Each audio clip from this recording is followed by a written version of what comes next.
This documentary will reveal the true face of betrayal, hidden behind years of lies, showcasing how Mohammad Mossadegh betrayed both the Iranian people and the Shah. Join us as we uncover the reality, obscured by decades of deception.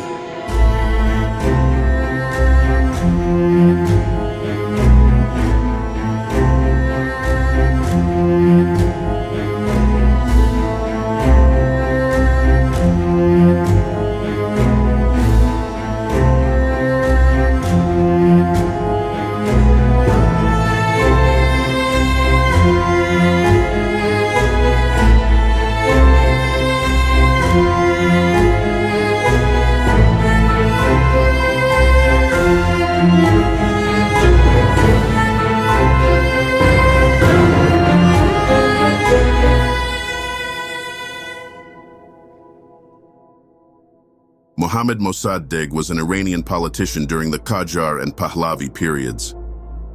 He was born on May 19, 1879, in Tehran. His father, Mirza Hidayatollah, was a descendant of Mirza Kazem Ashtiani, a minister during Fath Ali Shah's reign. Mossadegh's mother, Malek Taj Khanum Najmo Sultaneh, was a descendant of Abbas Mirza, the crown prince of Fath Ali Shah. Mossadegh married the daughter of Sayyid Zainul Abidin, Imam Jom'eh, a granddaughter of Nasiruddin Shah. His family were large landowners, but many of their lands were given to farmers due to land reforms. Mossadegh began his education at age 5 and went to France in 1908 to study finance. After 2 years, he moved to Switzerland to study law, earning a doctorate with a thesis on wills in Islamic law. He also became a Swiss citizen and obtained a license to practice law. Mossadegh held various positions from the Qajar to the Pahlavi periods, including prime minister under Mohammad Reza Shah. He, along with Kashani, worked to nationalize Iran's oil industry. However, after a failed coup attempt to overthrow Pahlavi's constitutional monarchy on August 19, 1953, he was exiled to Ahmadabad, where he died at age 87 on March 5, 1967. In this documentary, we are going to cover two aspects of Mossadegh's life: his Swiss citizenship and his attempts to overthrow the constitutional monarchy in Iran, and his actions against the rule of law.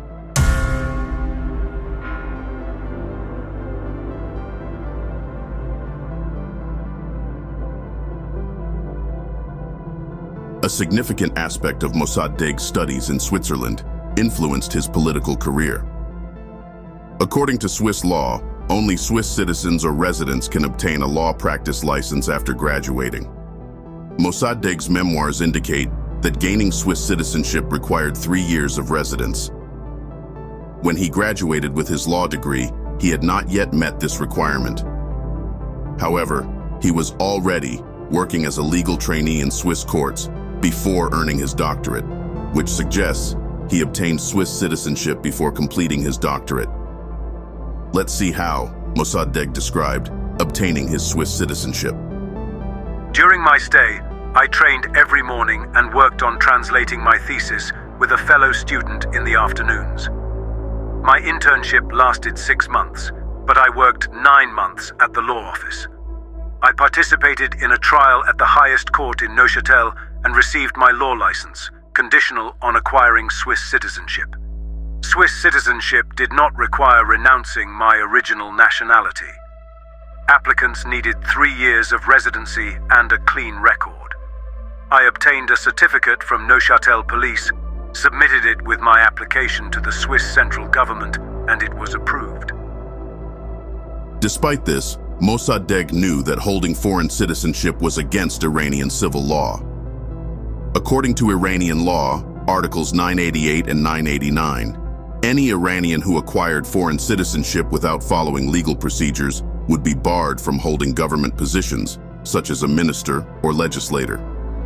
Therefore, Mossadegh's roles as a member of parliament and as a prime minister were technically illegal. This itself would raise questions about the legitimacy of his decisions and actions during his tenure.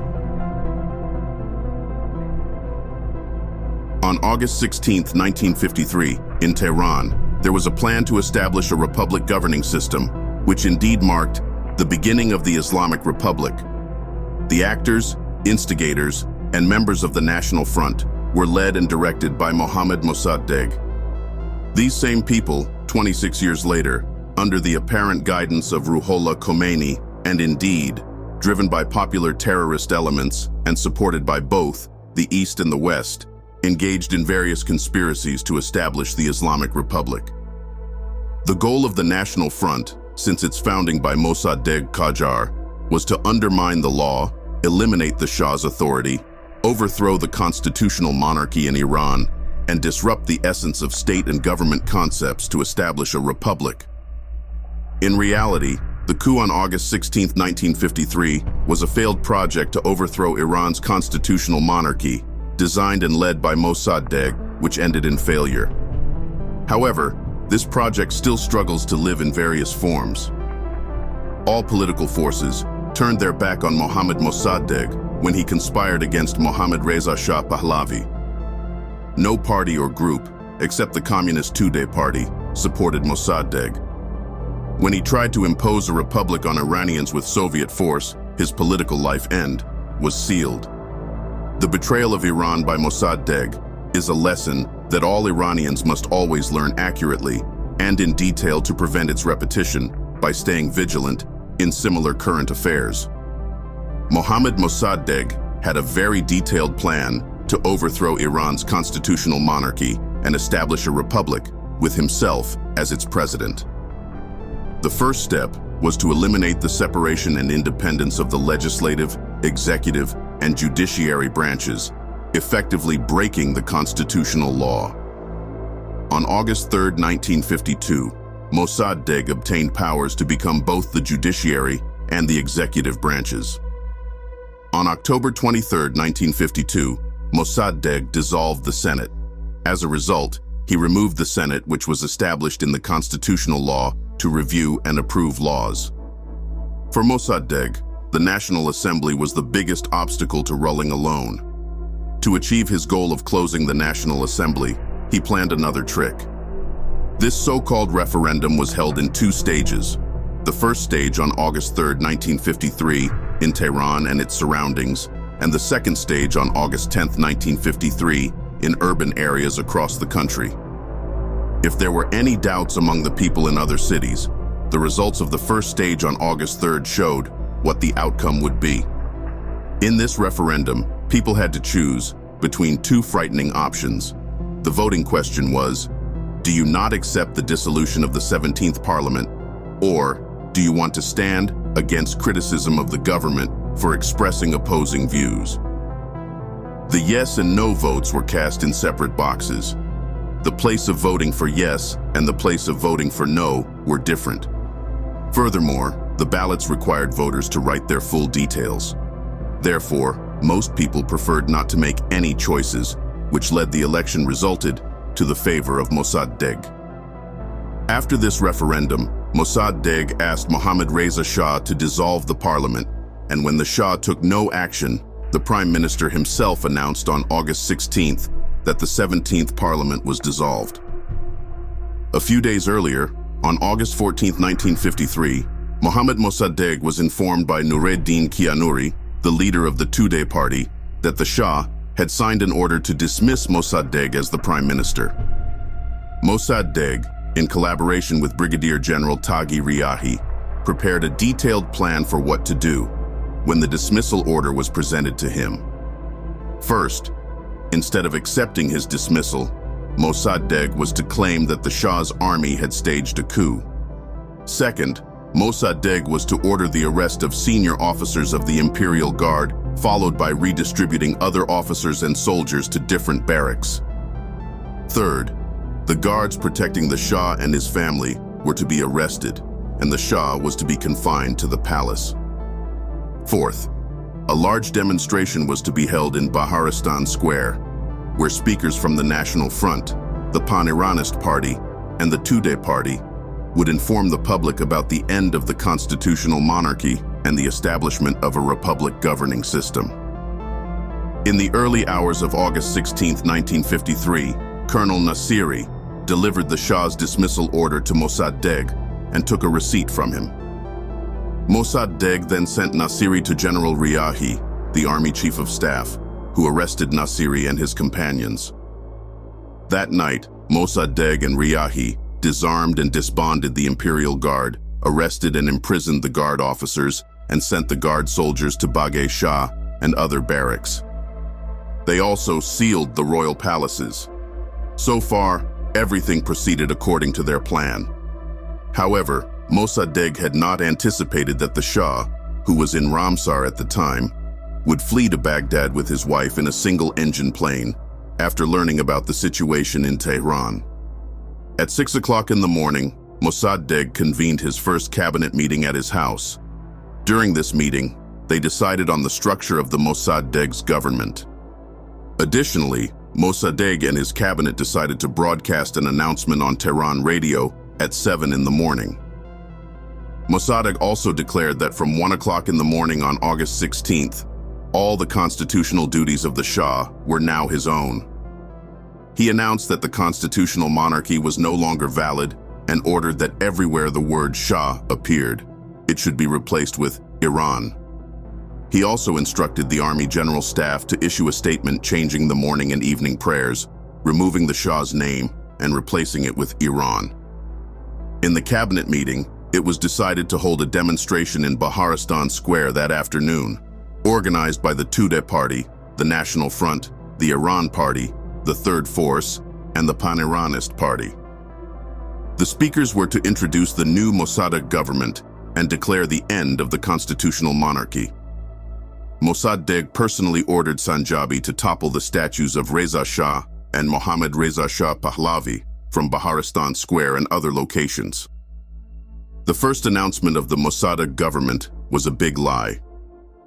At 7 in the morning, Bashir Farahmand, the head of the General Directorate of Public Relations, read the government statement twice over Iran radio, claiming that a coup by the Imperial Guard had occurred at 1 in the morning on August 16th, but had been thwarted by 4 in the morning.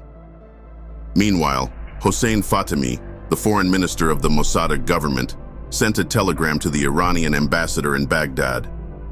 There is no need for the embassy to contact anyone who fled without informing the government after a failed military coup attempt. Fatemi also summoned all domestic and foreign journalists, and as the foreign minister and government spokesman, gave them the government statement and ordered it to be broadcast worldwide. Shortly after noon, the Tudeh Party, the National Front, and the Pan-Iranists, carrying red flags with hammers and sickles, shouting communist slogans, marched through the streets of Tehran towards Baharistan Square. The capital's residents were terrified, seeing with their own eyes that the Soviets were seemingly taking control of Iran. In Baharistan Square, figures like Shagan and Sanjabi, who would overthrow the constitutional monarchy in 1979, proclaimed the republic. In the meantime, the National Front and the Tudeh Party used a crane they had brought earlier to topple the statue of Reza Shah the Great in Baharistan Square. On August 17th and 18th, they continued to pull down statues of the two Pahlavi kings from Sepah Square, February 24th Square, the Railway Square, the City Park, and other places in Tehran. On August 19, 1953, from 6 in the morning, groups of people poured into the streets, and the people's uprising against the Mossadegh's government began. In this uprising, all social classes participated: workers, tradesmen, farmers, students, soldiers, police, the Imperial Guard, and women. Patriotic citizens seized the radio station, then stormed key city centers and government offices, taking over one by one. When the radio station was secured, the national anthem was played, and the people announced their victory. Mossadegh fled by jumping over the wall of his house to his neighbor's home. Mossadegh was captured and imprisoned after hiding for a few days. Mohammad Reza Shah Pahlavi returned to Iran and ordered a court to be formed to try Mossadegh for treason.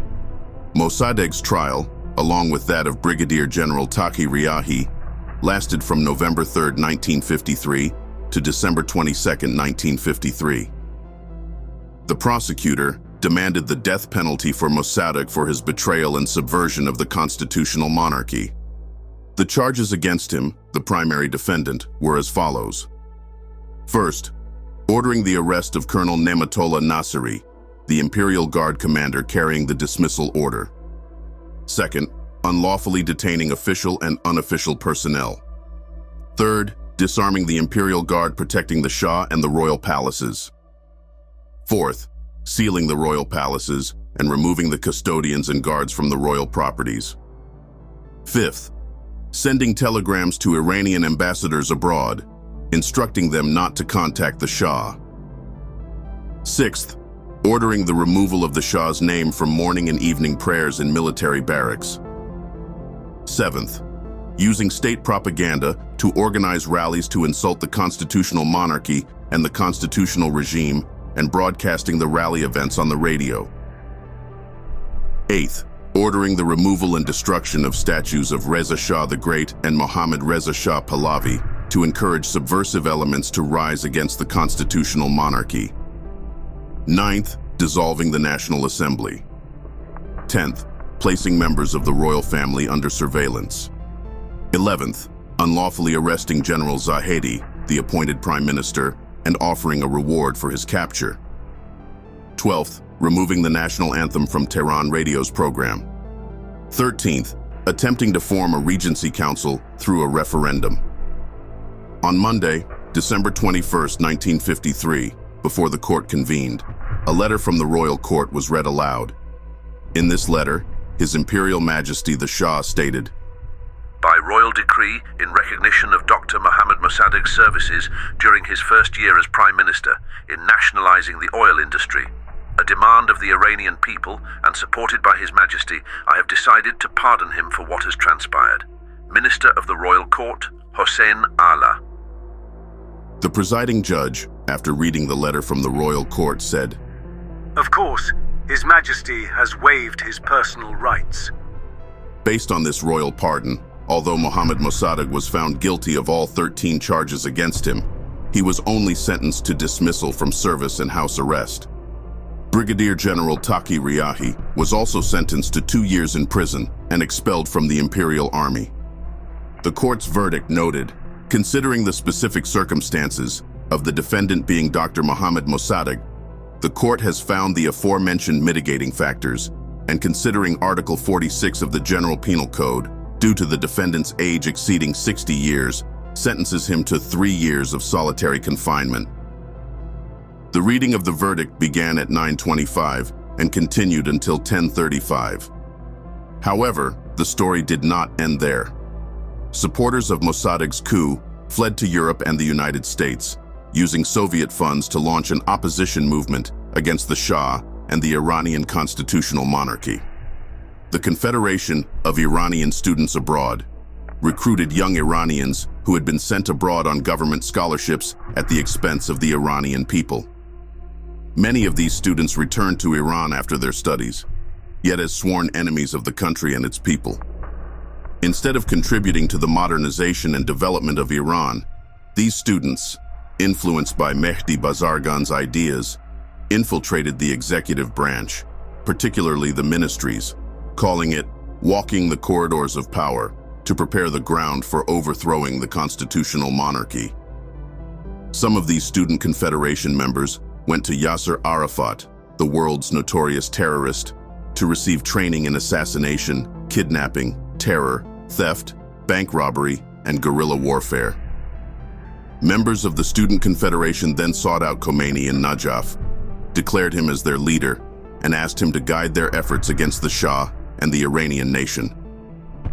4 days after the failure of the infamous June 5, 1963 event, which is a shameful day in Iran's history, orchestrated by Khomeini, the National Front, and the Freedom Movement to overthrow the constitutional monarchy and prevent land reforms and the abolition of the landlord-tenant system, Mohammad Mossadegh sent a letter to the Confederation of Iranian Students, urging them to take bold steps to continue his path of overthrowing Mohammad Reza Shah Pahlavi and the constitutional government, coordinating with Khomeini's supporters. On June 25, 1966, the secretaries of the Confederation of Iranian Students met with Khomeini in Iraq. Khomeini said, "Students must continue their struggle unitedly, never forget the oppressed people of Iran and their plight. The country's future is in the hands of the youth, and they must not neglect its protection. We clergy are, with you students on this path, and will cooperate with you based on Islamic principles."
In September 1967, Mustafa Khomeini wrote a letter to the Confederation outlining future cooperation between the clergy and the Confederation.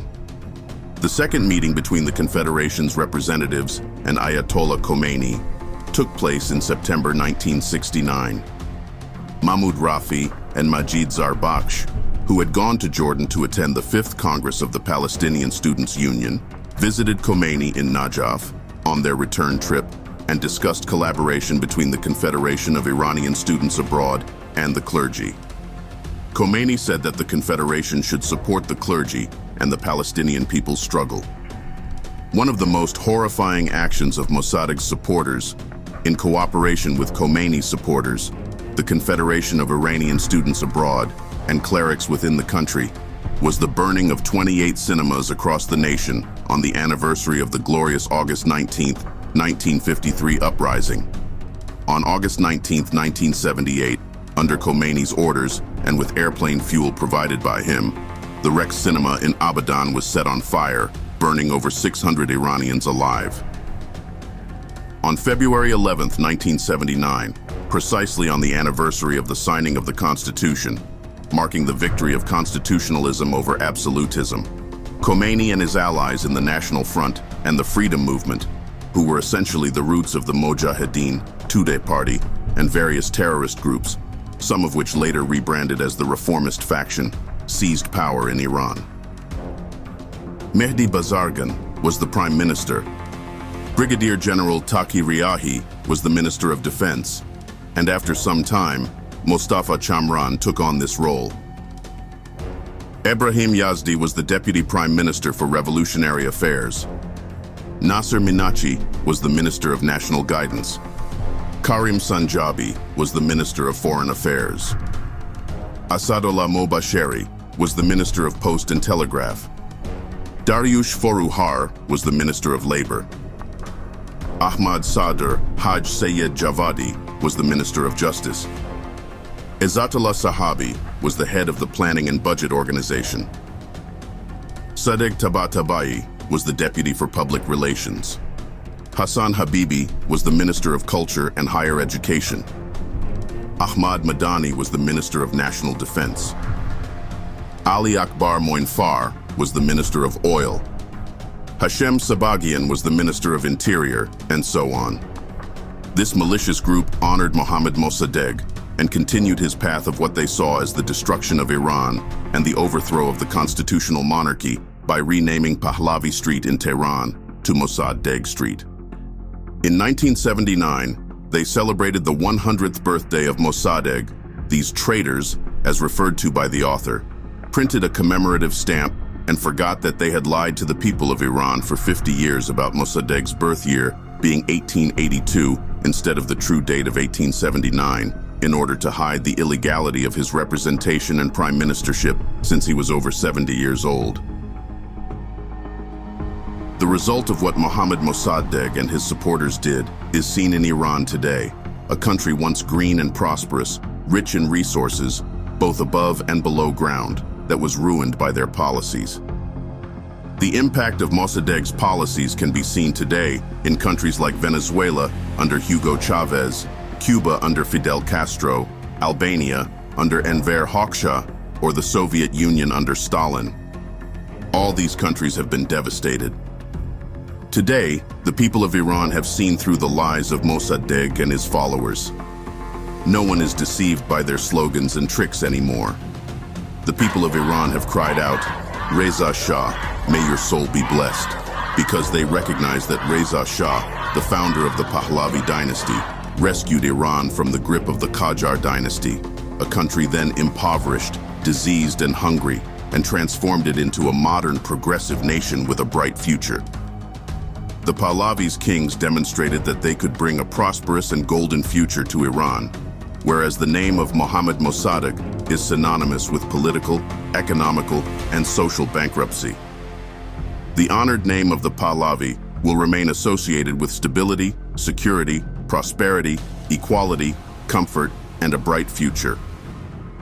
Today, Iranians recognize His Majesty Reza Pahlavi, the Crown Prince of Iran, as their true leader and real patriot to overthrow the tyranny of the brutal Islamic regime that occupied their country since 1979.